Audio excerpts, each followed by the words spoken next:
யாராவது ஆரம்ப ஜெபம் பண்ணட்டும். நேற்று வராத எங்கள் அன்பின் தேவனே, நாங்கள் உண்மை நன்றியோடு துதிக்கிறோம், உண்மை ஸ்தோத்திரிக்கிற ராஜா.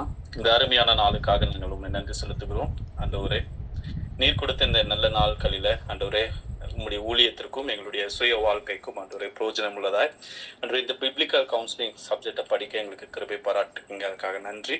இந்த கிளாஸுக்காக நாங்கள் விசேஷமாய் ஜெபிக்கிறோம் ராஜா. எங்களுக்காக ஆண்டவரை பிரயாசப்பட்டு இந்த கிளாஸை நடத்துக்கிறது அண்ணன் கென்னடி அண்ணனே உடைய கருத்தில் ஒப்புக் கொடுக்குறோம். அண்ணனே ஆண்டவரை நீங்கள் ஆசீர்வதிங்க. அவர்கள் மூலமாய் உங்களுடைய வேதத்தை கற்று ஆண்டவரே உங்களுடைய ஊழியத்தில் நாங்கள் பயன்படுத்த எங்களுக்கு கிருபை பாராட்டுங்க. ஆண்டவரே, இந்த நேரங்களை ஆண்டவரை நாங்கள் பிரயோஜனமுள்ள நேரமாய் மாற்றிக்கொள்வோம். அதன் மூலம் அநேக காரியங்களை ஆண்டவரை நாங்கள் கற்றுக்கொள்வோம். எங்களுடைய வாழ்க்கைக்கும் எங்களுடைய ஊழிய வாழ்க்கைக்கும் இது பயனுள்ளதாகவும் நீங்கள் தரும்படியான சொல்லிக்கிறோம். உங்களுடைய திரு சமூகத்தில் இந்த மீது உள்ள நேரங்களை அர்ப்பணிக்கிறோம். எங்கள் தெய்வம் ஆகிய கர்த்தர் இதை ஆசீர்வதிங்க. எந்த விதமான தடைகளும் இல்லாதபடிக்கு ஆண்டவரே இந்த ஆன்லைன் மூலமா இந்த கிளாஸை நாங்கள் அட்டன் பண்ணி எங்களுக்கு திருப்பி பாருங்க. இயேசுவின் மூலம் கேட்கும் ஜீவனுள்ள நல்ல பிதாவே, ஆமென். கர்த்தருக்கு ஸ்தோத்திரம். நாம் கோப மேலாண்மையை கற்று வருகிறோம். அதனுடைய கடைசி தலைப்பாக கோப கட்டுப்பாடு என்கிற தலைப்புக்குள்ளே நான் போக விரும்புகிறேன். இதுக்கு முன்னால் கேஸ் ஸ்டடீஸ், அதாவது வேதாகமத்தில் கோபப்பட்டவர்கள் ஏன் கோபப்பட்டார்கள் என்கிற அந்த சம்பவங்களை கொஞ்சம் அலசினோம். இப்போ எப்படி கோபத்தை கட்டுப்படுத்துவது என்கிற காரியத்தை இன்றைக்கு பார்க்க போகிறோம். நீதிமொழிகள் 12ஆம் அதிகாரம் 16ஆம் வசனம். மூடனுடைய கோபம் சீக்கிரத்தில் வெளிப்படும், லட்சையை மூடுகிறவனோ விவேகி. மூடனுடைய கோபம் சீக்கிரத்தில் வெளிப்படும். இந்த கோபத்தை நம்ம கொஞ்சம் மெல்ல மெல்ல அதை வெளிப்படுத்தலாம். அது ஒரு உத்தி. அதாவது நாம் சில விஷயங்களை அப்படி தான், சில விஷயங்களை நம்ம மறைக்கிறோம். அடுத்த வசனம் சொல்லுது, அடுத்த வாக்கியம், லட்சையை மூடுகிறவனோ விவேகி. அதுக்கு அடுத்த வாக்கியம், அது ஒரே வாக்கியம்தான், நடுவில் அரைப்புள்ளி தான் இருக்குது. லட்சையை மூடுகிறவனோ விவேகி, அதாவது கோபத்தை மூட முயற்சிக்க வேண்டும் என்கிற ஒரு பொருளை கொடுக்கிறது. கோபத்தை மூட முயற்சிக்க வேண்டும். மூட முடியாத பட்சத்தில் அதை கொஞ்சம் மெல்ல மெல்ல அதை வெளிப்படுத்த வேண்டும். இப்போது அதுக்கு ஒரு உதாரணம் சொல்கிறதா இருந்தால், ஒரு கொட்டாவியை சொல்லலாம். ஒரு கொட்டாவி எல்லாருக்கும் தான் வரும். ஆனால் கொட்டாவியை சிலர் அப்படி விடுவாங்க, ஆண் வாயை பிளந்து அது ஒரு சத்தத்தோடு விடுவாங்க. ஆனால் சிலர் என்ன பண்ணுவாங்க, அதை மூடிடுவாங்க, தன்னுடைய கையை வச்சு வாயை மூடிக்கிடுவாங்க. எந்த சத்தமும் இல்லாமல் அதை கொஞ்சம் அப்படியே அந்த கொட்டாவி விடுறதே கூடிய வரைக்கும் தெரியாமல், சத்தம் இல்லாமல் வாயை கையினால் மூடி விடுறாங்க. அந்த மாதிரி கோபத்தையும், இந்த ஏப்பமும் அப்படி தான். ஏப்பம் பெரும்பாலானவுக்கு ஏப்பம் வரும். சிலர் ஏப்பம் விட்டாங்கன்னா அது ரொம்ப, அதுதான் ஒருத்தர் சொன்னாராம், ஒரு வீட்டில் ஒருத்தருக்கு ஏப்பம், அவங்க நல்லா சத்தமாக விடுவார், வாயை திறந்து சத்தமாக விடுவார். ஆனால் அவர் வேடிக்கைக்காக சொன்னார், கண்ணுக்குட்டி வளர்க்குறேன் அப்படின்னாராம். ஆனால் சிலர் அந்த ஏப்பத்தை என்ன பண்ணுவாங்கன்னா, அப்படி அந்த சத்தமே கொஞ்சம் சத்தம் வரதான் செய்யும், அதை ரொம்ப குறைந்தபட்சமாக்கி அந்த சத்தத்தை வாயை மூடிக்கிட்டு அப்படி விடுவாங்க. இப்போ கோபமும் அப்படி தான். கோபமும் அதை எவ்வளோ மூட பார்க்கணுமோ அவ்வளோ மூட பார்க்கணும். நான் கோபமாக இருக்கிறேன்னு மற்றவங்களுக்கு தெரியணும்னு அவசியம் இல்லை. அது ஏன் தெரியணும்? நான் கோபமாக இருக்கிறது ஏன் மற்றவங்களுக்கு தெரியணும்னு அவசியம் இல்லை. சிலர் தான் கோபமாக இருந்தால் உடனே ஃபீலிங் ஆங்கிரி அப்படின்னு போட்டுருவாங்க, ஸ்டேட்டஸே வச்சுருவாங்க. இப்போ இன்றைய டிஜிட்டல் வேர்ல்டில் உடனே நான் கோபமாக இருக்கிறேன் அப்படின்னு போஸ்ட் பண்ணிடுவாங்க. ஆனால் வேதம் சொல்லுது, மூடனுடைய கோபம் சீக்கிரத்தில் வெளிப்படும். அது ஒரு மூடத்தனம்.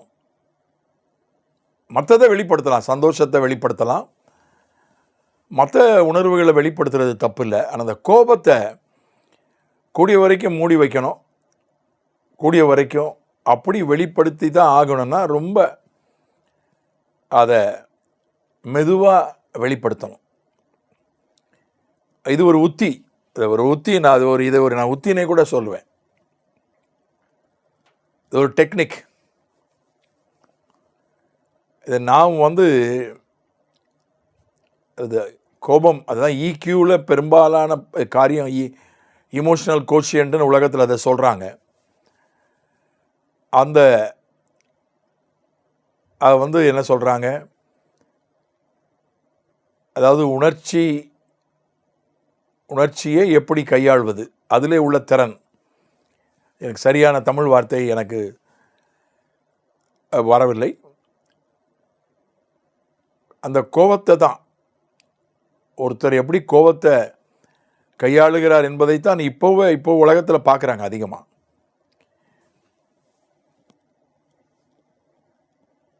இன்னொரு வசனம் நீதிமொழிகள் 19:11, மனுஷனுடைய விவேகம் அவன் கோபத்தை அடக்கும். நான் சாந்த குணத்தை பற்றி சொன்னேன். சாந்த குணம் மெதுவாக கோபப்படுறது. மெதுவாக கோபப்படுறது. அப்புறம் அந்த கோபத்தை மெதுவாக வெளிப்படுத்துறது. எல்லாமே அது மெதுவாக நடக்கணும். இந்த கோபம்னு வந்துட்டாலே அதில் எல்லாமே அது ஸ்லோ டவுன் ஆயிடணும். எல்லாமே மெதுவாக நடக்கணும். வந்த கோபத்தை எப்படி அடக்குவது? ஒரு பிரேக் போடுறது. ஒரு வாகனத்தில் பிரேக் வேலை செய்யலைன்னா, ஒரு வாகனத்தை பரிசோதிக்கிற அதிகாரிக்கு பேர் பிரேக் இன்ஸ்பெக்டர். போக்குவரத்து துறையில் ஒரு அதிகாரி இருப்பார். அவர் வாகனம் சரியாக ஃபிட்டாக இருக்கா, வாகனம் சாலையில் ஓடுறதுக்கு அது தகுதி உள்ளதாக இருக்கா, மற்றவங்களுக்கு அதனால் எந்த ஆபத்தும் வராதா என்று பரிசோதித்து சான்றிதழ் கொடுக்குற அதிகாரியின் பேரே பிரேக் இன்ஸ்பெக்டர் தான். அவர் பிரேக்கை மட்டும் பார்க்குறவர் இல்லை, எல்லாத்தையும் பார்க்குறவர். ஆனால் அந்த பிரேக் தான் முக்கியமாக சொல்லப்பட்டிருக்கு. ஒரு வாகனத்தில் வேற எல்லாத்த விட பிரேக் ரொம்ப முக்கியம். பிரேக் அடித்தா வண்டி நிற்கணும். உடனே நிற்காட்டா கூட ஒரு சில அடிகள் கழிச்சா போயாவது நிற்கணும். அந்த பிரேக்குக்கு பேர் தான் விவேகம். ஞானத்துக்கும் விவேகத்துக்கும் என்ன வித்தியாசம்னா, விவேகம் ஒரு பிரேக். அது நம்ம வந்த கோபத்தை, சாந்தம் என்பது கோபம் வராமலேயே தடுக்கிற ஒரு தன்மை. கோபம் வராமலே இருப்பது தான் சாந்தம், மீக்னஸ். ஆனால் விவேகம் என்பது என்னவென்றால், வந்த கோபத்தை கண்ட்ரோல் பண்ணுறது, பிரேக் போட்டு நிறுத்துறது. சிலர் சொல்லுவாங்க, எனக்கு கோபம் வராது, வந்துடுச்சுன்னா அவ்வளோதான். அதாவது சாது மிரண்டால் காடு கொள்ளாது பழமொழி இருக்கு. சாதுனா என்ன, அவனுக்கு கோபமே வராது. ஆனால் அவனுக்கு என்னைக்காவது தான் கோபம் வரும், ரொம்ப அபூர்வமாக தான் கோபம் வரும். கோபம் வந்துடுச்சுன்னா அவ்வளோதான், அவன் ஒரு வழி பண்ணிடுவான், பெரிய ஆட்டம் ஆடிடுவான். அதாவது சாது மிரண்டால் காடு கொள்ளாது. அந்த பழமொழி மாதிரி சிலர் இருக்காங்க. ஆனால் அது தப்பான ஒரு காரியம். அப்படி இருக்கக்கூடாது. வந்த கோபத்தை, விவேகம்ன்றது நிறைய புத்தகங்களை படிப்பது அல்ல. விவேகம் என்பது ஒருவேளை அவைகளை அதுக்கு உதவி செய்யலாம். விவேகம் என்பது ரொம்ப சிந்திப்பது அல்ல.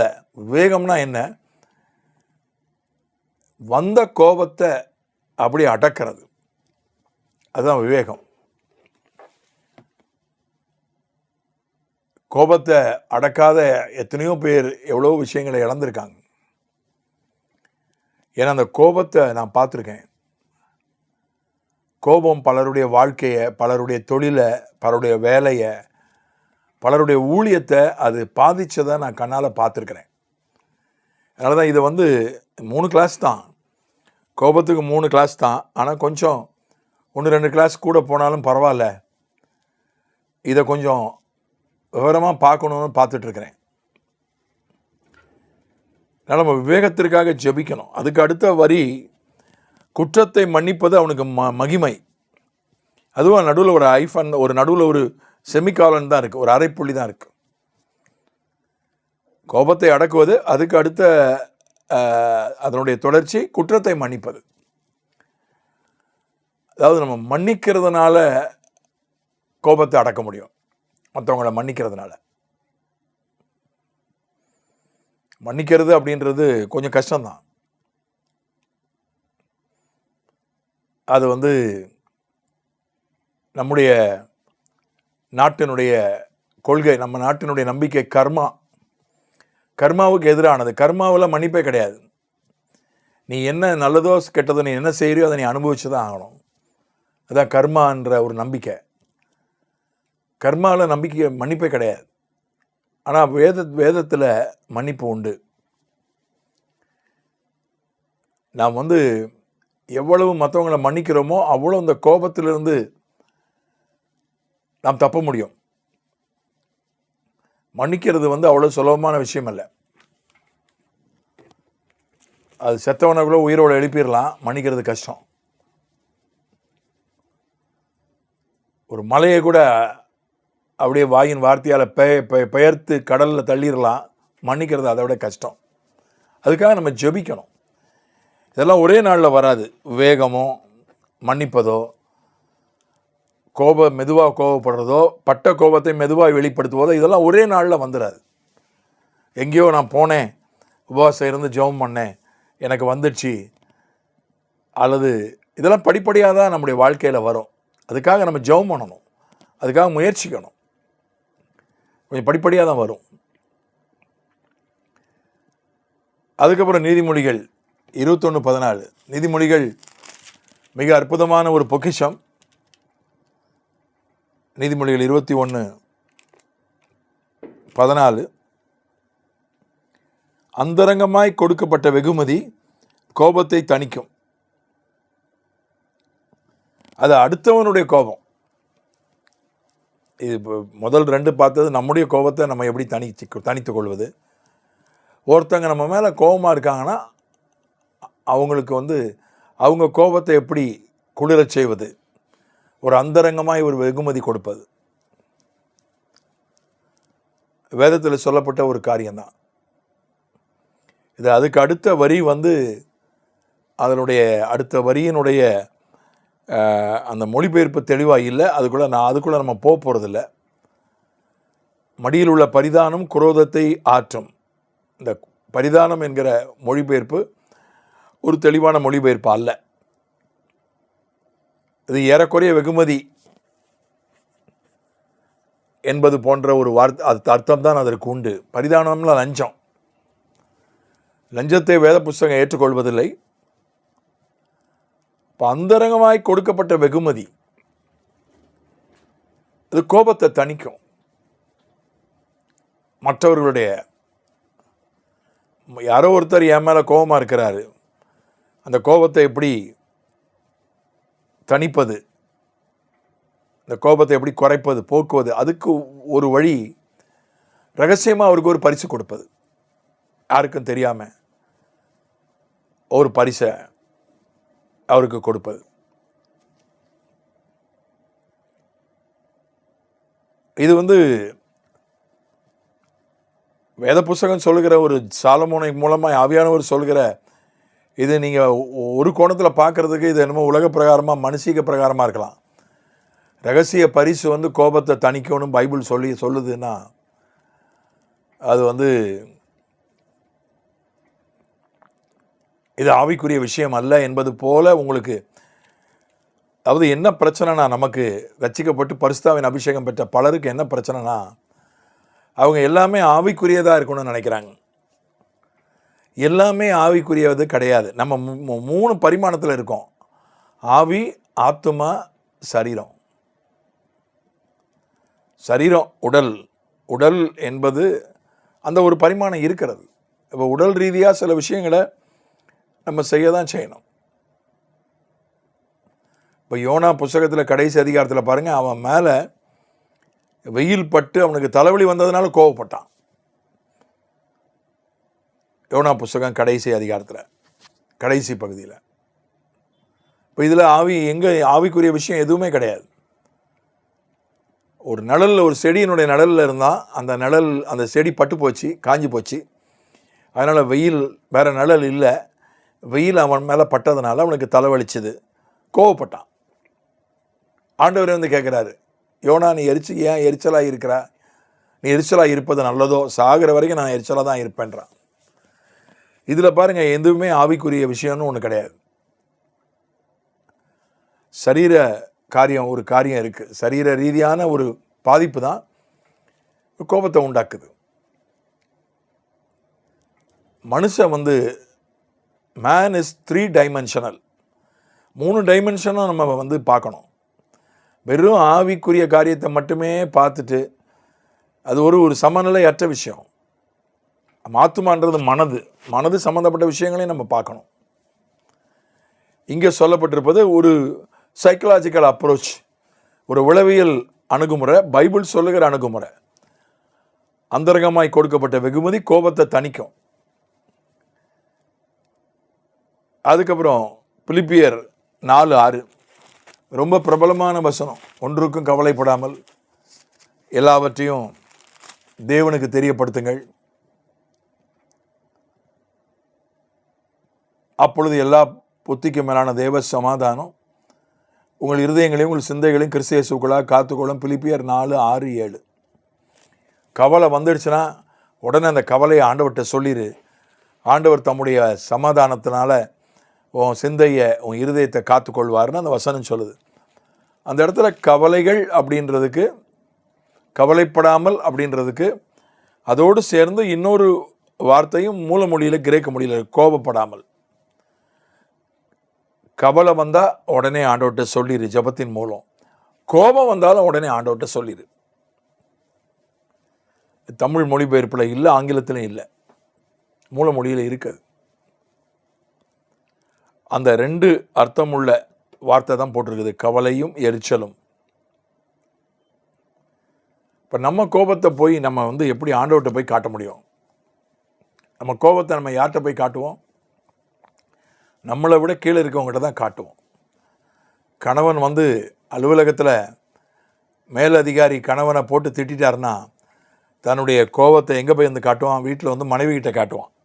மனைவி ஏதாவது சொன்னால் அந்த கோபத்தை காட்டுவான். மனைவி என்ன பண்ணுறா? தான் கோபத்தை பிள்ளைகள் மேலே காட்டுவாள். சின்ன விஷயத்துக்கு பிள்ளைகளை திட்டுப்பா அல்லது அடிப்பா.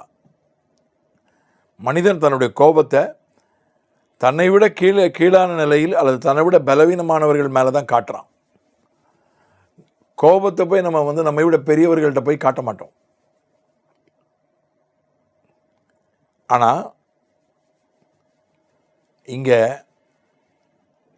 வேதம் சொல்லுது, உன்னுடைய கோபத்தை வந்து ஆண்டவர்கிட்ட சொல்லிடு. ஆண்டவரே நான் கோபமாக இருக்கேன். அவர்கிட்ட போய் சொல்லலாமா?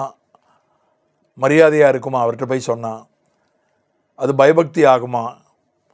அவர் எவ்வளோ பெரியவர், எவ்வளோ பயபக்திக்குரியவர், அவருக்கு எவ்வளோ மரியாதை கொடுக்கணும். உண்மைதான், எல்லாம் உண்மைதான். ஆனால் பைபிளில் சொல்லப்பட்டிருக்கேன்.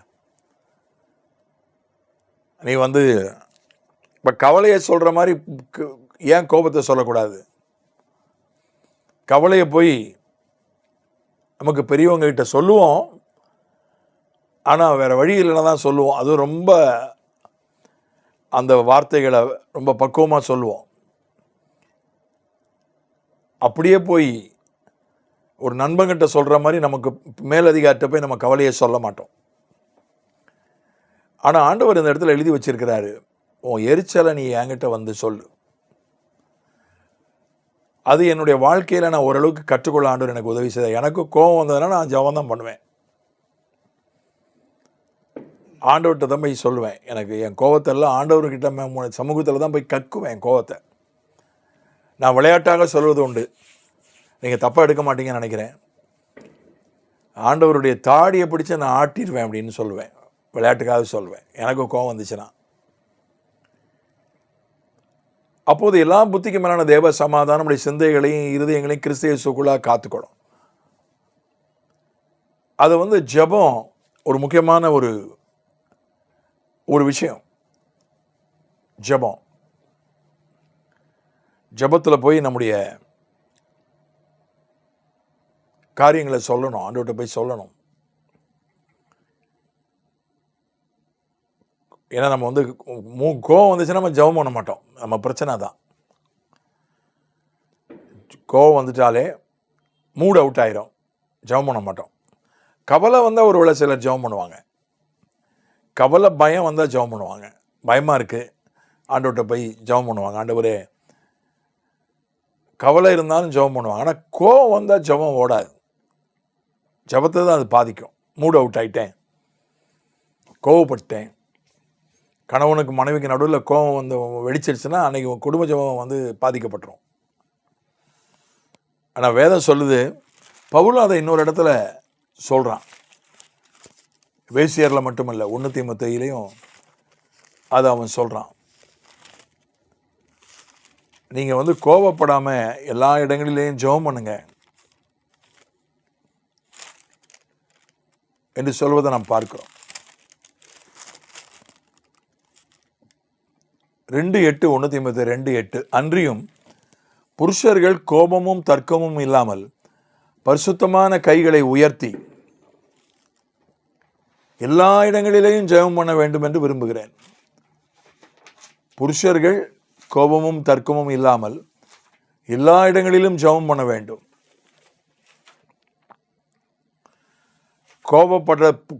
கோபப்படாதீங்க, ஜெபம் பண்ணுங்க.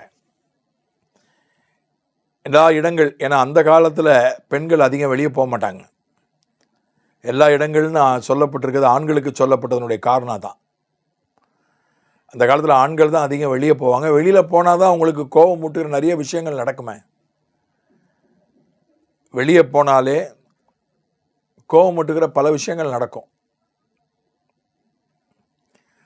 டிராஃபிக்கை பார்த்தா கோபம் வரும்.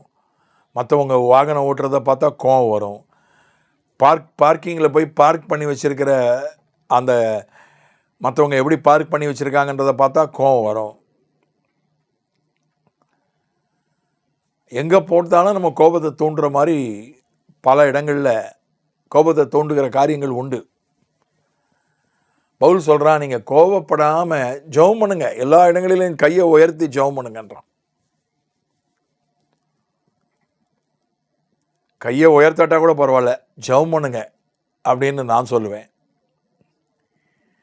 ஏன்னா கோபம் வந்து, கோபத்துக்கு ஜெபம் ஒரு பெரிய மாற்று, ஒரு பெரிய தீர்வு. அது ஒரு பெரிய வடிகால். கோபம் வடிகிறதுக்கு ஆண்டவர்கிட்ட நம்முடைய கோபத்தை கொட்டிவிட்டால் அது ஒரு பெரிய சமாதானத்தை நம்முடைய சிந்தையில் கொண்டு வரும். நம்ம படிக்கிறோம். 4 சங்கீதம் 4 வசனம்.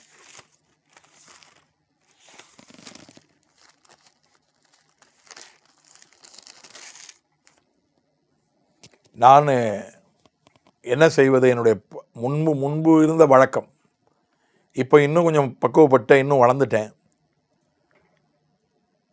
ரொம்ப கோபம் வந்துருச்சுன்னா நான் என்ன பண்ணுவேன்னா, ஜெப நடைக்கு போயிடுவேன், ப்ரேயர் வாக் போயிடுவேன். இப்படி நடந்துக்கிட்டே அப்படி ஜெபம் பண்ணிக்கிட்டே போயிடுவேன்.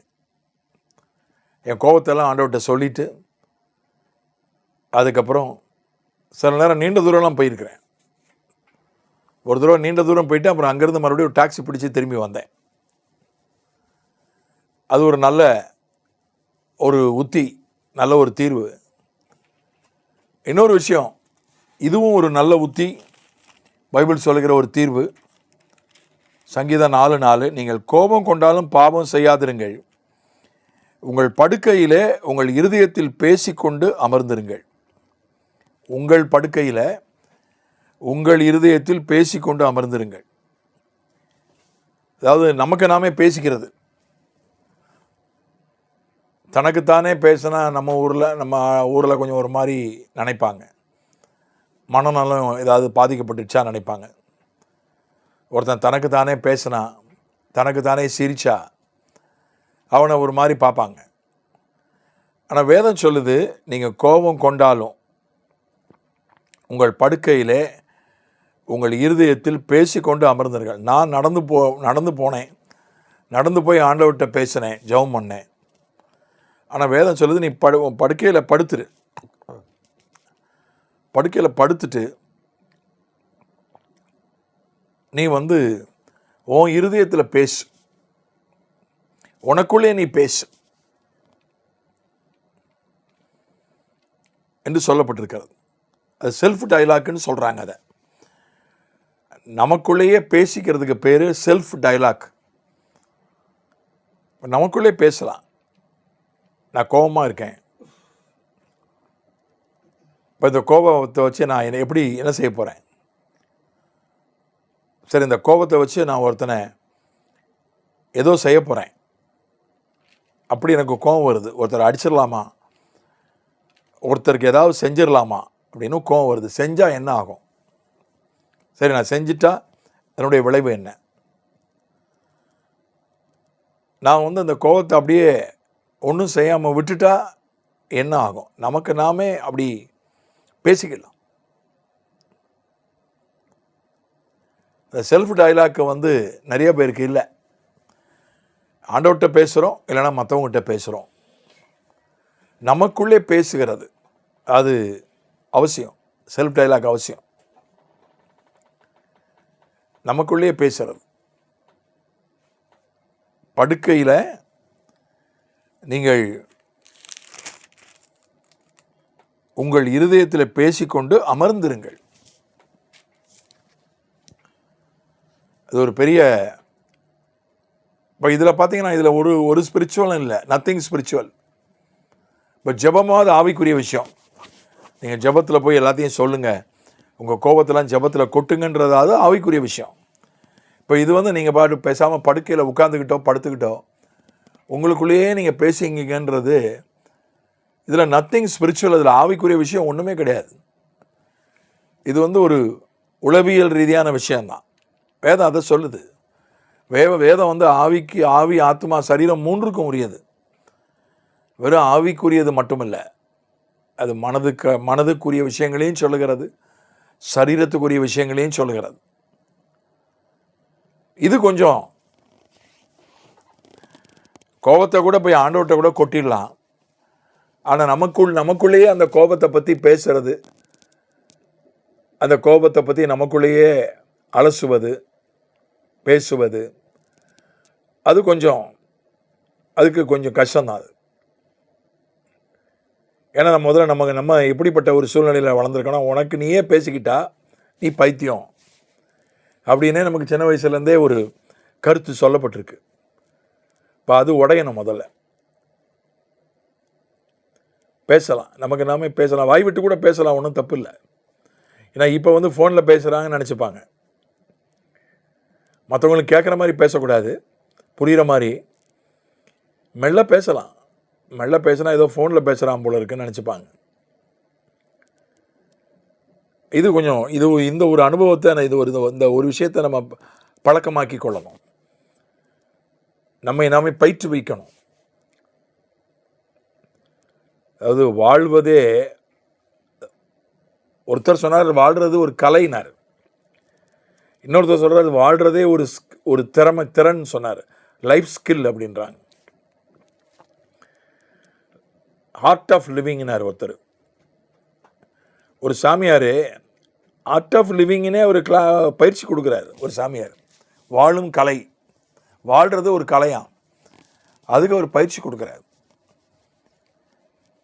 இன்னொரு இடத்துல பார்த்தேன், லைஃப் ஸ்கில்ஸ், வாழுறதுக்கான திறன். அது முக்கியமாக இப்போ வீடியோ சமூக ஊடகத்தில் வருது. ஒரு இடத்துல போய் ஒன்றும் இல்லாமல் வெறும் கையாக மாட்டிக்கிட்டா எப்படி உயிர் தப்புவது? ஒரு இடத்துல, ஒரு காட்டுக்குள்ளே யாருமே இல்லை, கையில் ஒன்றுமே இல்லை, ஒரு இடத்துல மாட்டிக்கிட்டா எப்படி அங்கே உயிர் தப்புவது? எப்படி? அதை வந்து ஒரு வாழும் திறமை அப்படின்றாங்க. ஆனால் நம்ம போய் ஒரு நாளும் காட்டுக்குள்ளே ஒன்றும் இல்லாமல் மாட்ட போகிறதில்ல. ஆனால் இது ஒரு பெரிய லைஃப் ஸ்கில்னு நான் சொல்வேன். நம்ம கோபத்தை நமக்குள்ளேயே பேசி அதில் ஒரு தெளிவு பெறுவது, அதை தனித்து கொள்வது, அதை தீர்த்து கொள்வது. அதுக்கு முந்தின வசனம் பக்தி உள்ளவனை கர்த்தர் தமக்காக தெரிந்து கொண்டார் என்று அறியுங்கள். பக்தியை பற்றி தான் முந்தின வசனமே சொல்லுது. இது பக்திக்கு மாறானது அல்ல. கர்த்தரிடத்துலையும் சொல்லலாம், நமக்கு நாமையும் பேசிக்கலாம், ரெண்டையுமே செய்யலாம். ஆனால் கண்டிப்பாக கர்த்தரிடத்தில் கண்டிப்பாக சொல்லணும். நமக்கு நாமே பேசாட்டாலும் பரவாயில்ல, கர்த்தரிடத்தில் நம்முடைய கோபங்களை கொண்டு கொட்டணும். அதே போல் நீதிமொழிகள் 15ஆம் அதிகாரம் 1ஆம் வசனம்.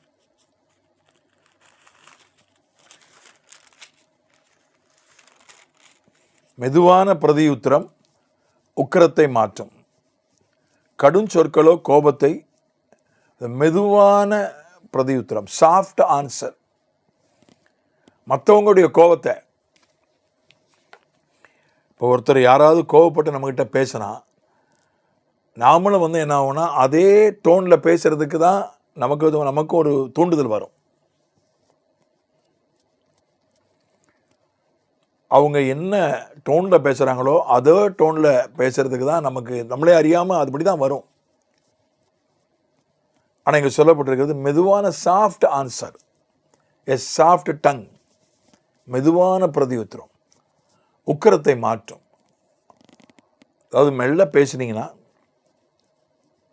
ஒருத்தர் வேகமாக கோபமாக பேசுகிறாரு, நீங்கள் சாதாரணமாக மெல்ல பேசுனீங்கன்னா அந்த கோபம் அப்படியே கீழே, அவருடைய கோபம் அடுத்தவருடைய கோபம் அப்படியே கீழே போயிடும். அதான் நம்ம சொல்லப்பட்டிருக்கிறது. கடும் சொற்களோ கோபத்தை எழுப்போம், அதனுடைய தொடர்ச்சி. அது ஒரே வாக்கியம்தான், அரைப்பொழி தான் போட்டிருக்கேன். கடும் சொற்கள், கடினமான வார்த்தைகளை பேசுகிறத தவிர்க்கணும். அப்படியே பழகிட்டோம், அது பழகிட்டோம். அதனால் நமக்கு வந்து, ஆனால் போக போக இப்போ நம்ம சும்மா சாதாரணமாக பேச்சில் பேசுகிறது தான். கொண்டு விடுவேன், தொலைச்சி விடுவேன், பல்ல உடச்சிருவேன், இதெல்லாம் கிராமத்தில் சாதாரணமாக பேசுகிறது தான். அது வந்து நண்பர்கள் அப்படி பேசிக்கும்போது யாரும் வீட்டில் அம்மா அப்பா உன்னை தொலைச்சிருவேன், உன்னை கொன்னுருவேன்னு சொல்கிறத வந்து யாரும் அதை சீரியஸாக எடுத்துக்கிறது இல்லை. ஆனால் அது ஒரு பழக்கமாகிருது. ஆனால் அது கொண்டு போய் ஒரு நட்புக்கு நடுவில் பேசுகிற வார்த்தையை, அல்லது குடும்பத்தில் வீட்டில் பேசுகிற வார்த்தையை வெளியே கொண்டு போய் பேசுனா அது பெரிய பிரச்சனை உண்டாக்கும். அதாவது இளவுன்னு வாங்க தெற்கு மாவட்டங்களில், இந்த இளவை கொண்டு போய் அங்கே வைங்க அப்படின்னு. இளவுனா என்ன அர்த்தம்னா சாவுன்னு அர்த்தம், இளவுனா மரணம்னு அர்த்தம். சில வார்த்தைகள்லாம் நம்ம வந்து அது ஒரு சாதாரணமாக நாம் எடுத்து பழகிட்டோம். சில நேரம் சுற்றியில் இருக்கிறவங்களும் அப்படி சாதாரணமாக அதை பயன்படுத்தி பழகிட்டாங்க. ஆனால் சில நேரங்களில் அது கடுமையான வார்த்தை தான். சிலருடைய பார்வைக்கு அது கடுமையான வார்த்தை பெரிய கோபத்தை அது எழுப்போம். கடும் சொற்களோ கோபத்தை எழுப்போம். அதனால் நம்முடைய வார்த்தைகளை நான் என் வாழ்க்கையில் ரொம்ப கற்றுக்கிட்டது. பிரசங்கத்தில் கூட ரொம்ப வந்து நான் அப்படி வந்து சுத்தியில் அடிக்கிற மாதிரி, ஆணி அடிக்கிற மாதிரி பேசினா தான் அது ரொம்ப வல்லமையான பிரசங்கம் நான் நினச்சிட்டு இருந்த நாட்கள்லாம் உண்டு. ஆனால் இப்போ அப்படி இல்லை. ஏன்னா நான் யூடியூப்பில் பேசுகிறத யாராவது கேட்டிருக்கீங்களா தெரில. கிளாஸ் எடுக்கும்போது கூட நான் கொஞ்சம் கூடிய வரைக்கும் கடுமையான வார்த்தைகளை போடுறதில்ல, கொஞ்சம் மென்மையான வார்த்தைகளை தான் போடுறேன். நம்ம சாதாரணமாக பேசுகிறோம், நீ எங்கே உருப்பட போகிற, அந்த மாதிரிலாம். அதெல்லாம் வந்து அதை வந்து நட்புக்கு நண்பர்களுக்கு நடுவில் அதெல்லாம் வந்து ஒன்றும் கண்டுக்கிடவே மாட்டாங்க. வீட்டில் அம்மா அப்பா பிள்ளைங்களை பேசும்போது கண்டுக்க மாட்டாங்க. ஆனால் சில நேரங்களில் அதே நண்பர்கள் நடுவில் கூட, பெற்றோர் பிள்ளைகள் நடுவில் கூட சில நேரங்களில் அது சீரியஸாக எடுத்துக்கிறாங்க. சீரியஸாக எடுத்து அது பிரச்சனை ஆகிடுது.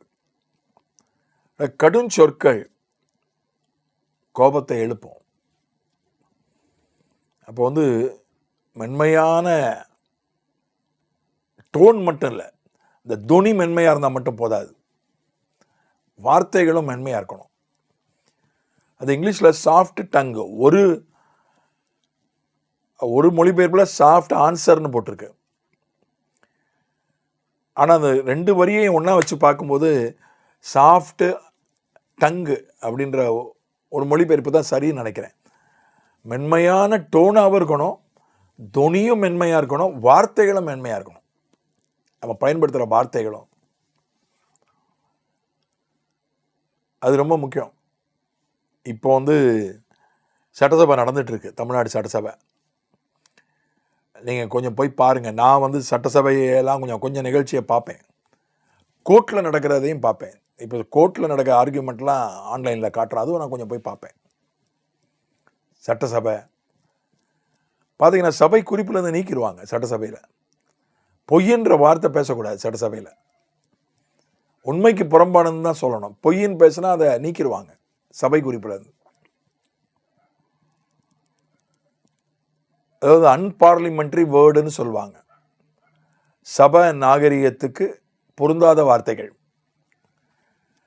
நம்முடைய அதை கொஞ்சம் கவனிக்கணும். நம்ம பேசுகிற வார்த்தை அது வந்து ஒரு நேரம் அது சீரியஸாக எடுக்க மாட்டாங்க, ஒருத்தர் சீரியஸாக எடுக்க மாட்டாங்க. ஆனால் இன்னொரு நேரம் இன்னொருத்தர் அதை சீரியஸாக எடுத்துருவாங்க. அது ஒரு பெரிய கோபத்தை உண்டாக்கிடும். அது பேசுகிற துணியும் கூட அது கொஞ்சம் மெல்ல, அது அந்த துணியை கொஞ்சம் குறைச்சி கொஞ்சம் மென்மையான வார்த்தைகளை போட்டு, நீ பண்ணுறது தப்பு, இது வந்து முகத்தில் அடித்த மாதிரி இருக்குது, இப்போது நீங்கள் பண்ணுறது சரியாக வராது, சரியில்லைன்னு நான் நினைக்கிறேன், இது எப்படி இருக்குது பாருங்கள். நீ பண்ணுறது தப்பு, இது வந்து முகத்தில் அடிக்கிற மாதிரி வார்த்தை துணி.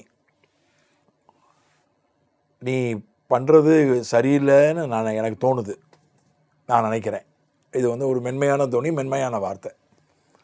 இந்த மாதிரி எல்லாத்தையுமே நம்ம பேசலாம்.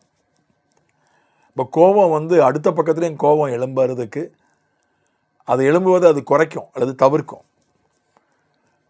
எ சாஃப்ட் டங், ஒரு மெதுவான துணி, ஒரு மென்மையான வார்த்தைகள். இது நம்ம கவனித்து நம்ம வார்த்தையே நம்ம கவனிக்கணும். யோசித்து பேசுகிறது தான். அதாவது சிலர் சொல்லுவாங்க, யோசித்து பேசக்கூடாது, பட்டுன்னு பேசணும், மனசுலேருந்து பேசணும். மனசுலேருந்து பேசினா கோபம் தான் வரும், சண்டை தான் வரும். யோசித்து மூளையிலேருந்து பேசக்கூடாது, அது தப்பான கருத்து. அது யோசித்து தான் பேசணும். நம்ம ஏதாவது ஒரு வார்த்தையை போட்டால் சண்டை வந்துடக்கூடாது, கோபம் வந்துடக்கூடாது. யோசித்து தான் பேசணும். சிலர் சொல்லுவாங்க, நீங்கள் யோசித்து பேசுகிறீங்க, அது வந்து அது உண்மையாக இருக்குமா? ஒருத்தன் யோசித்து பேசுனா அது உண்மையாக இருக்காது, அல்லது அது மனப்பூர்வமான வார்த்தைகள் இல்லை அப்படின்னு ஒரு கருத்து இருக்குது. அது தப்பு. அது பட்டுன்னு மனசுலேருந்து பேசினா இந்த துணி கடுமையாக ஆகிடலாம், வார்த்தைகள் கடுமையான வார்த்தைகளாகி கோபம் வருவதற்கு வாய்ப்பு உண்டு. அதனால் வீட்டில் வந்து நேச்சுரலாக பேசணுன்றது, அதாவது உண்மை பேசணும். அதை நான் வந்து நேச்சுரல்ன்றது உண்மை பேசணும். ஆனால் உண்மை பேசுகிறத கொஞ்சம் துணியை குறைச்சி மென்மையான துணியில் மென்மையான வார்த்தைகளில் பேசணும். இது கணவன் மனைவிக்கு நடுவில், கணவன் மனைவிக்கு ரொம்ப பொருந்தும். அது என் கணவன் தானே, என் மனைவி தானேன்னு எந்த துணியிலையும் எந்த வார்த்தையும் போட்டு பேசி அது கணவன் மனைவிக்கு நடுவில் இது பல நேரங்களில் பிரச்சனையை உண்டாக்குது. இதுக்காக நம்ம ஜெபிக்கணும். இதுக்காக ஜெபிக்கணும். கொஞ்சம் கவனித்து யோசித்து பேசணும். பேசுவதிலே பொறுமையாக இருங்கள்னு யாக்கோபில் படிக்கணும். அதுக்காக தான். இப்போ வந்து வேகமாக பேசுகிற யுகம், டிஜிட்டல் யுகம். டிஜிட்டலில் மெல்ல பேசக்கூடாது. இப்போ நானே பேசுகிற ஸ்பீடு பத்தாது. ஆன்லைன் இலக்கணப்படி யூடியூப்பில் பேசுகிறேன், ஆன்லைனில் கிளாஸ் எடுக்கிறேன். நான் பேசுகிற வேகம் ரொம்ப கம்மி. நீங்கள் எஃப்எம் ரேடியோவை கேளுங்க, வேகமாக பேசுவாங்க. அதான் சரியான வேகம். அதுதான் மீடியாவுக்கு ஏற்ற வேகம். மீடியா பக்கத்தில் இருக்கும்ல, அதாவது வேகமாக பேசணும். இப்போ வேகமாக பேசினாலே அது பேசலாம், ஆனால் பயிற்சி வேணும் நமக்கு. மென்மையான துணியில் மென்மையான வார்த்தைகளை போட்டு வேகமாகவும் பேசலாம், ஆனால் முதல்ல முடியாது. அது கொஞ்சம் கொஞ்சமாக தான் நமக்கு பயிற்சி வரும். பயிற்சி பழக்கமாக தான் வேகமாக வரும். நம்முடைய வார்த்தைகள் ரொம்ப முக்கியம். அது கோபத்தை கட்டுப்படுத்துவதில் அல்லது கோபத்தை கிளப்புவதிலையும் ரெண்டுலேயுமே அது பங்கு வகிக்குது. அதே போல் இந்த கோபத்தை பற்றி 3 விஷயங்களை உங்களுக்கு சொல்ல விரும்புகிறேன். கலாத்தியர் 5:20 சொல்லுகிறது, கோபம் ஒரு மாமிச கிரியை. அது எப்போவுமே நம்ம ஞாபகத்தில் வைக்கணும்.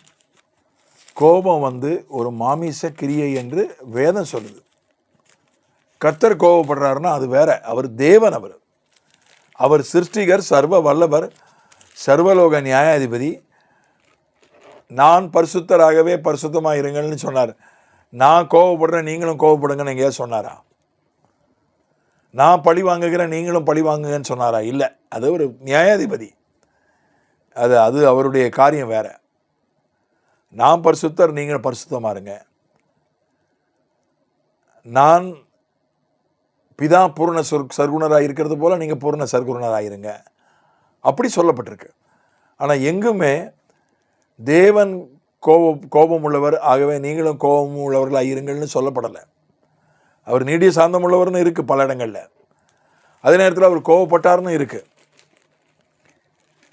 கலாத்தியர் 5:20 19 படிக்கிறேன். மாம்சத்தின் கிரியைகள் வெளியரங்கமாக இருக்கின்றன. அவையாவன பச்சாரம், வேசித்தனம், அசுத்தம், காம விகாரம், விக்கிரகாராதனை, பில்லி சூனியம், பகைகள், விரோதங்கள், வைராக்கியங்கள், கோபங்கள், சண்டைகள், பிரிவினைகள், மார்க்க பேதங்கள். இந்த இடத்துல கோபம், சண்டைலாம் சொல்லப்பட்டிருக்கு. மாம்சத்தின் கிரியையா? கோபம் ஒரு மாம்சத்தின் கிரியை. அதை ரொம்ப லைட்டாக எடுத்துக்கக்கூடாது. அதே நேரத்தில் அது பிசாசு இல்லை. கோபம்னாலே பிசாசும் கிடையாது. அப்படியும் சிலர் சொல்லுவாங்க கோபம்னாலே இது பிசாசுன்னு. அப்படியும் கிடையாது. கோபம் ஒரு மாமிச சுபாவம், ஒரு பாவ சுபாவத்தின் ஒரு பகுதி. அது ஒரு சுயத்தினுடைய ஒரு வெளிப்பாடு. அது நல்ல ஞாபகத்தில் வச்சிருந்தாலே இது ஒரு மாமிச கிரியை. அதாவது நம்ம என்ன நினைக்கிறோம், அது என் டென்ஷன், என் சூழ்நிலை அப்படி, அதனால் நான் கோபப்படுறேன் அப்படின்னு நம்ம சொல்கிறோம். என்ன சூழ்நிலை இருந்தாலும் அது மாம்சத்தின் கிரியை தான். சிலர் சொல்லுவாங்க அது எங்கள் அப்பா அப்படி, எங்கள் தாத்தா அப்படி, எல்லாருக்கும் எங்கள் குடும்பத்தில் எல்லாருக்கும் கோபம் வரும், அது நான் என்ன செய்ய முடியும்? அது உண்மையாக இருக்கலாம், ஆனாலும் அது மாம்சத்தின் கிரியை தான். அதனுடைய முடிவு என்ன சொல்லப்பட்டிருக்குன்னா 21ஆம் வசனத்தில், பொறாமைகள், கொலைகள், வெறிகள், களியாட்டுகள் முதலானவைகளே, இப்படிப்பட்டவைகளை செய்கிறவர்கள் தேவனுடைய ராஜ்யத்தை சுதந்தரிப்பது இல்லை என்று முன்னே நான் சொன்னது போல இப்பொழுதும் உங்களுக்கு சொல்கிறேன். இந்த கோபத்துக்கு இடம் கொடுக்கிறவங்க தேவனுடைய ராஜ்யத்தை சுதந்தரிக்க முடியாதுன்னு சொல்லுது வேதம். நம்ம கோபன்றது ஒரு சாதாரண சின்ன விஷயம். அது ஒரு வீக்னஸ் இல்லை, அது ஒரு சிக்னஸ். அது ஒரு மாம்சத்தின் கிரியை. அதை நல்லா ஞாபகத்தில் நம்ம வைக்கணும். இன்னொரு விஷயம் கோபத்தை பற்றி யாக்கோபு 1:20 சொல்லப்பட்டிருக்கு. மனிதனுடைய கோபம் தேவனுடைய நீதியை நடப்பிக்க மாட்டார். நான் கோபப்பட்டு தேவ நீதியை நிலைநாட்ட முடியாது. மனிதனுடைய கோபம் தேவனுடைய நீதியை நடப்பிக்காது. அதனால் ரொம்ப அழகாக சொல்லப்பட்டிருக்கு. 19 படிச்சிடுறேன். ஆகையால் என் பிரியமான சகோதரரே, யாவரும் கேட்கிறதற்கு தீவிரமாயும், பேசுகிறதற்கு பொறுமையாயும், கோபிக்கிறதுக்கு தாமதமாயும் இருக்க கடவர்கள். 20 மனுஷருடைய கோபம் தேவனுடைய நீதியை நடப்பிக்க மாட்டாதே.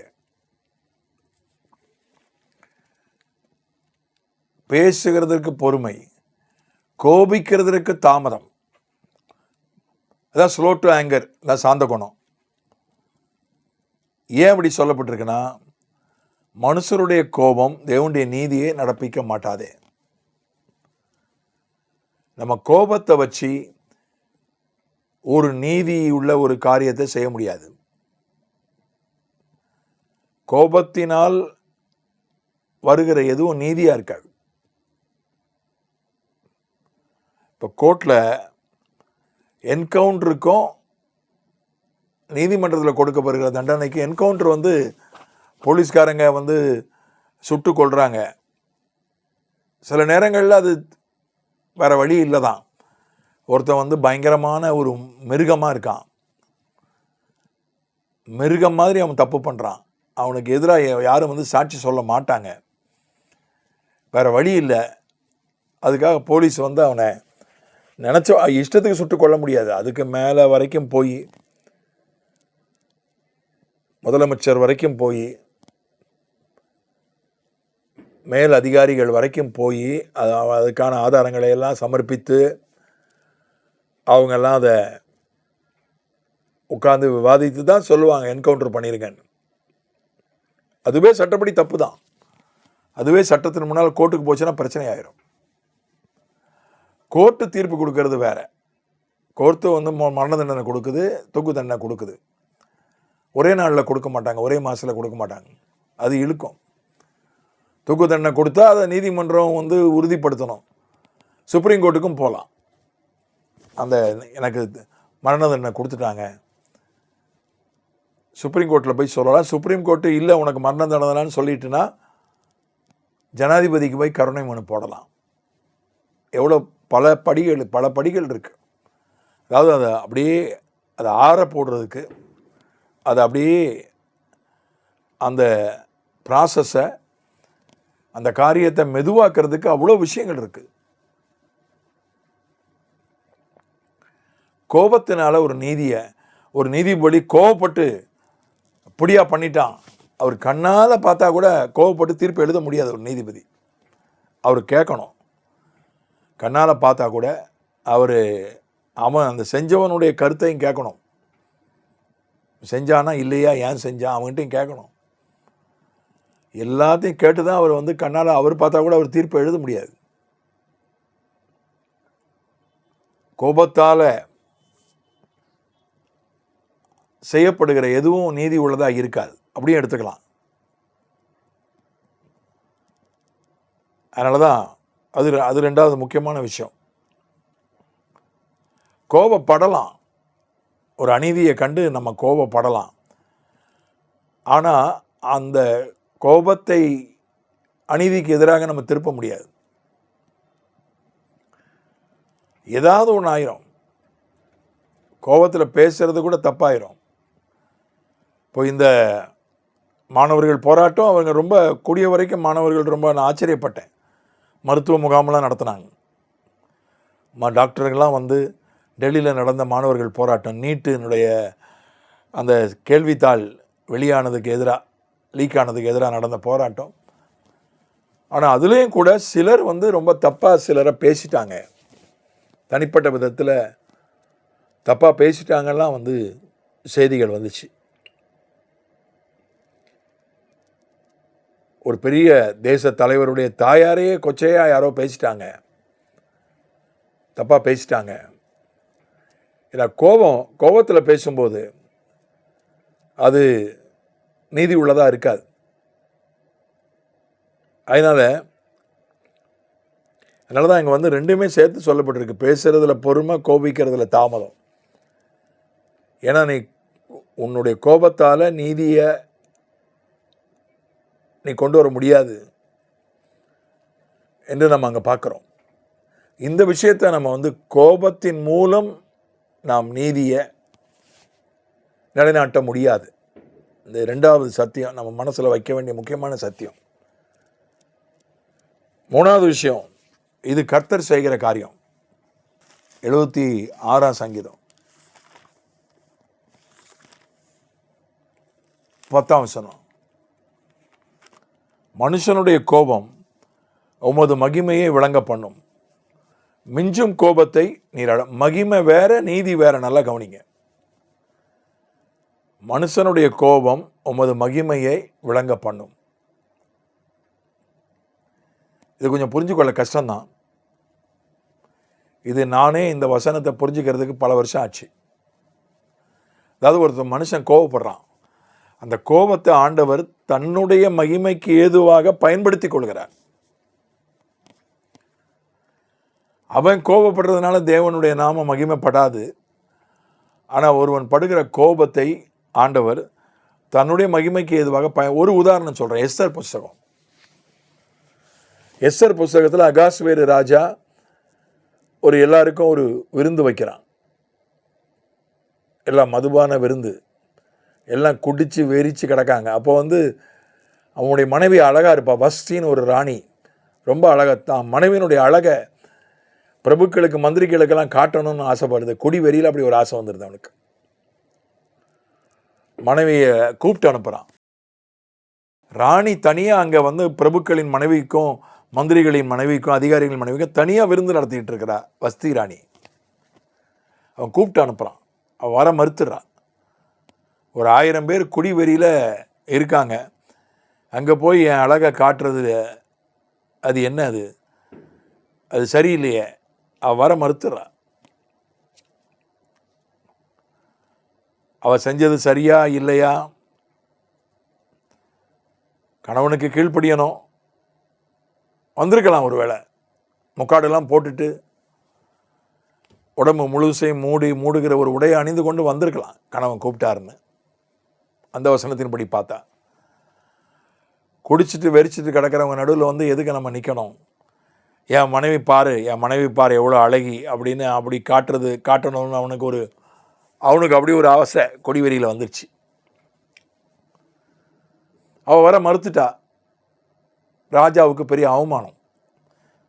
ஏன்னா எல்லார் முன்னாலேயும் அத்தனை மந்திரிகள், அத்தனை அதிகாரிகள், நாட்டு பேரரசனுடைய 1000 டாப் மோஸ்ட் பீப்புள் அங்கே இருக்காங்க.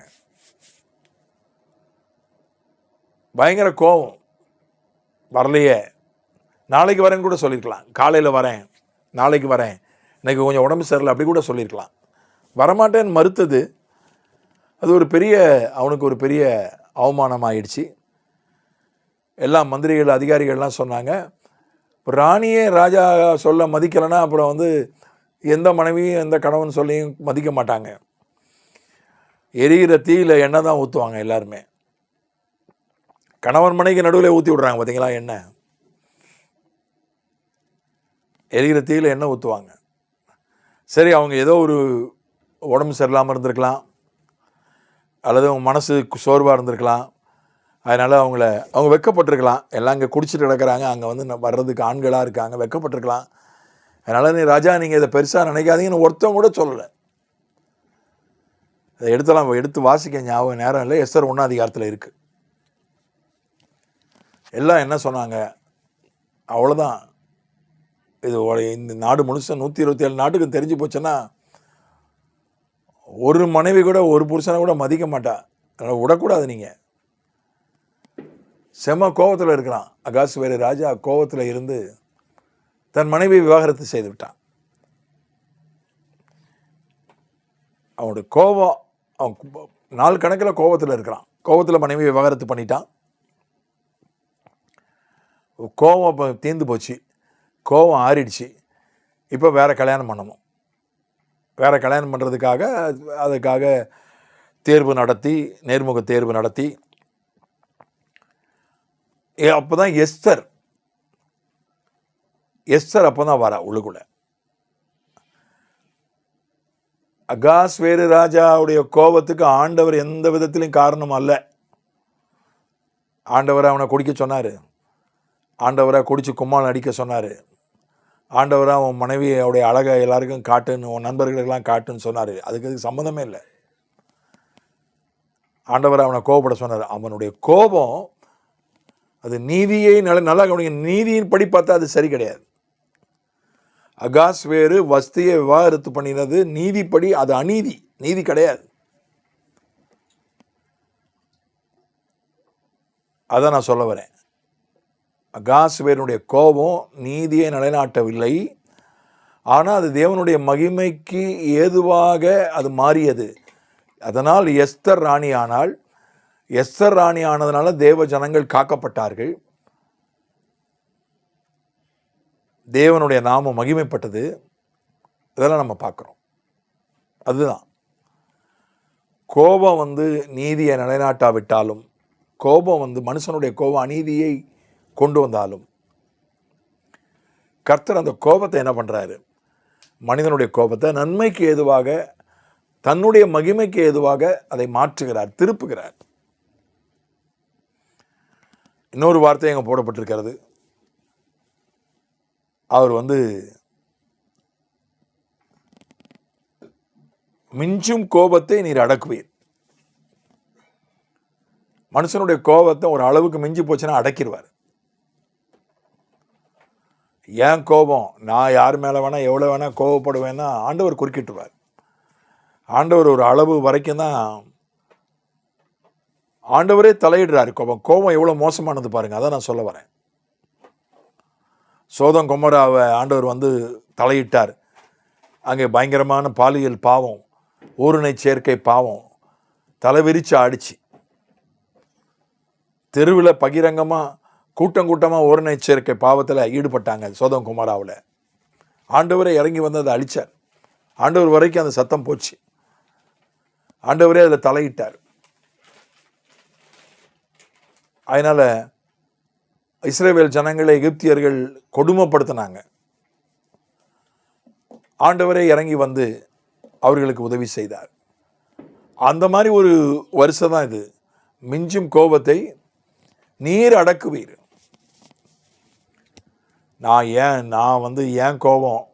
நான் கோபப்படுவேன். அது ஏன் சுதந்திரம் இல்லை. கர்த்தர் அது ஒரு அளவுக்கு மேலே போகும்போது கர்த்தரே குறுக்கிடுவார். அதனால் நம்ம கோபத்துக்காக ஜெபிக்கணும். அதை கட்டுப்படுத்துவதற்கான முயற்சிகளை எடுக்கணும்.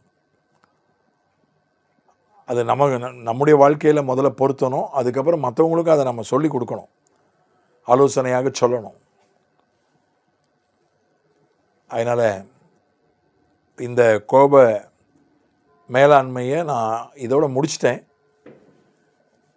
ஏன்னா நமக்கு நமக்கு மற்ற தலைப்புகளும் இருக்குது, மற்ற பாடங்களும் இருக்குது. அதனால் நான் முடிச்சிட்டேன். அடுத்த வகுப்பில் கேள்வி பதில்களுக்கு நான் நேரம் கொடுப்பேன். அதுக்கப்புறம் தான் நம்ம அதுக்கப்புறம் தான் இதுக்கான பரீட்சைக்கு இப்போ நம்ம போக போகிறோம். ஜெபிக்கலாம். பிதாவே இயேசுவின் நாமத்தில் ஆண்டவரே, கோப மேலாண்மையை பற்றி நாங்கள் அதனுடைய முடிவுரையை இந்த நாளிலே கற்றுக்கொள்ள எங்களுக்கு உதவி செய்ததற்காக நன்றி. எப்படி கோபத்தை அடக்குவது, எப்படி கோபத்தை தவிர்ப்பது, கோபம் வந்த பிறகு எப்படி அதை கையாள்வது, மற்றவர்களுடைய கோபத்தை எப்படி கையாள்வது என்று பல விஷயங்களை இன்றைக்கு நாங்கள் வேத வசனத்தின் அடிப்படையிலே நாங்கள் பார்த்தோம். அதில் சில விஷயங்கள் உளவியல் ரீதியானவை, சில விஷயங்கள் மனோதத்துவ ரீதியானவை, பைபிள் சொல்லுகிற ஆலோசனைகள். அது ஏதோ அது ஆவிக்குரிய விஷயம் இல்லைன்னு நாங்கள் அதை அலட்சியப்படுத்தி விடாதபடி, அந்த ஆவிக்குரிய அது நேரடியாக ஆவிக்குரிய விஷயங்கள் இல்லை தான், ஆனால் அது உளவியல் ரீதியான மனோதத்துவ ரீதியாக ஆலோசனை சொல்லுகிறது. அதை நாங்கள் சீரியஸாக எடுத்துக்கொள்ள எங்களுக்கு உதவி செய்யும்படியாக நாங்கள் ஜெபிக்கிறோம். கர்த்தாவே, கோபம் ஒரு மாமிச கிரிய, கோபம் பரலோகம் போவதை தடுக்கக்கூடியது என்பதை நாங்கள் புரிந்து கொள்ள, அதை உணர்ந்து கொள்ள, அதை ஞாபகத்தில் வைக்க உதவி செய்யும். அதே போல் கோபம் நீதியை நிலைநாட்ட முடியாது. கோபத்து அநீதியை தான் இழைக்கும், நீதி அதை கொண்டு வராது என்கிறதையும் எப்பொழுதும் நாங்கள் புரிந்து கொள்ள ஞாபகத்தில் வைக்க உதவி செய்யும். எல்லாவற்றிற்கும் மேலாக மனிதனுடைய கோபத்தை கண்டு நாங்கள் பயப்படாதபடி, மனிதனுடைய கோபத்தை அதை உம்முடைய மகிமைக்கு ஏதுவாக, அது அது நீதியை நிலைநாட்டாது. மனித கோபத்தால் நீதி விளையாது. ஆனால் தேவனுடைய மகிமையில் போய் அது முடியும் என்கிற ஒரு வாக்கு தத்துவம், கர்த்தர் அதில் கிரியை செய்வார் என்கிறத ஆண்டவரே எங்களுக்கு சமாதானம் கொடுப்பார். கோபத்தை ஆண்டவரிடத்தில் ஜெபத்தின் மூலம் தெரியப்படுத்தும் போது எல்லா புத்திக்கு மேலான தேவ சமாதானம் சிந்தைகளை காத்துக்கொள்ளும் நாங்கள் பிலிப்பியரில் படிக்கிறோம். ஏதோ சமாதானம் கொடுக்கறது மட்டுமல்ல ஆண்டவரே, மற்றவர்களுடைய கோபம் அதையே நீர் உம்முடைய மகிமைக்கு ஏதுவாக மாற்றுகிறீர். மிஞ்சுகிற கோபத்தை அடக்குகிறீர். அளவுக்கு அதிகமாக கோபப்பட்டால் கூட அந்த இடத்துல நீர் வந்து அந்த கோபத்தை அடக்குகிறீர். அது கொஞ்சம் கஷ்டமான காரியம்தான். அது ஒரு கஷ்டமான அனுபவம், வேதனையான அனுபவம் ஆண்டவரே. அதனால் நாங்கள் ஜாக்கிரதையாக இருக்க எங்களுக்கு உதவி செய்யும். எங்களுக்கு விரோதமாக யாராவது அளவுக்கு அதிகமாக கோபப்பட்டாலும் நீர் அந்த இடத்துல இறங்கி வந்து அந்த கோபத்தை அடக்குகிறீர். காற்றையும் கடலையும் அதட்டினது போல அந்த கோபத்தை நீர் அதட்டுகிறீர் என்று இந்த வசனம் எங்களுக்கு தெரிவிக்கிறதுக்காக ஸ்தோத்திரம். ஆகவே இதை நாங்கள் புரிந்து கொள்ளவும், மனதிலே வைக்கவும், உணர்ந்து கொள்ளவும், மற்றவர்களுக்கு ஆலோசனையாய் வழங்கவும் எங்களுக்கு உதவி செய்யும். வந்தவர்களை ஆசீர்வதியும், வராதவர்களை வரவேண்டியவர்களை கொண்டு வரும். ஹோஸ்டை ஆசீர்வதியும், பதிவு செய்கிற சகோதரனை ஆசீர்வதியும், அடுத்த வகுப்பை பொறுப்படுத்திக் கொள்ளும். இயேசுவின் மூலமே பிதாவே, ஆமேன், ஆமேன். தேங்க்யூ.